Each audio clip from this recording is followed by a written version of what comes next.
to wind our first bobbin on the Baby Lock Jazz 2.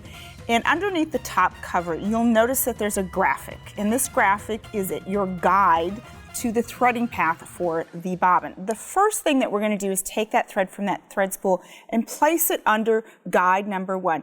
Now when threading your machine or threading for a bobbin, always try to use 2 hands. It just gives you a little bit more security with that thread. A little bit of tension always helps. Then we're going to go under guide number 2.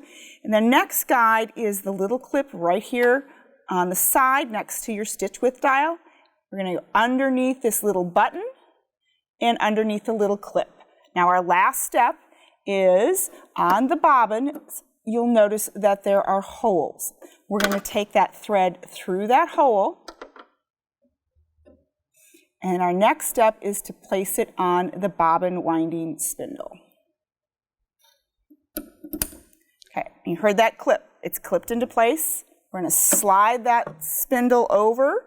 And now we're going to press on our foot control. Now, as I'm winding my bobbin, I'm hanging onto this thread very lightly until I get about, I'm going to say about 1/4 of the way wound, so that I know that that thread is caught in the underneath the other threads that I've wound around the bobbin. And now I'll continue to wind my bobbin. Now you are the speed control for this bobbin winding process. The more you press on the foot control, the faster it's going to wind a bobbin. So I suggest that you only press down about halfway.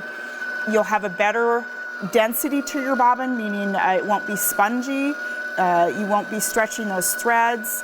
You'll just have a better bobbin than you would if you were full speed on winding it.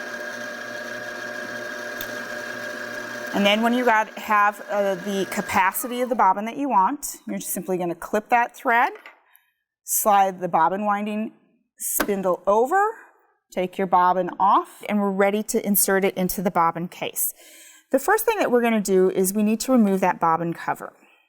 On the right-hand side, you'll notice there's a little black tab. Slide your finger across, and what that does is that releases that bobbin cover. To remove the bobbin cover, in the left-hand corner, you'll see the word push. Just push down, and now I can grab that bobbin cover. Now, when we place our thread in the bobbin case, we want the thread to be coming off of the left-hand side of the bobbin. Place the bobbin in, and you'll notice that there is a tiny little tick or tiny little guide. Slide the thread through that guide. This is our tension, and then wrap it around to your left. Now you'll notice I'm keeping my finger on that bobbin, and that just helps keep that bobbin in place and gives it a little tension, so it's easier to insert the thread through those tension guides. Thread wraps around, and at the end of this guide, there's a little thread cutter, and I'm just going to gently pull on that to clip that thread tail. I'm going to slide that bobbin cover back into place, and then I'm just going to press down, and my bobbin is now in place.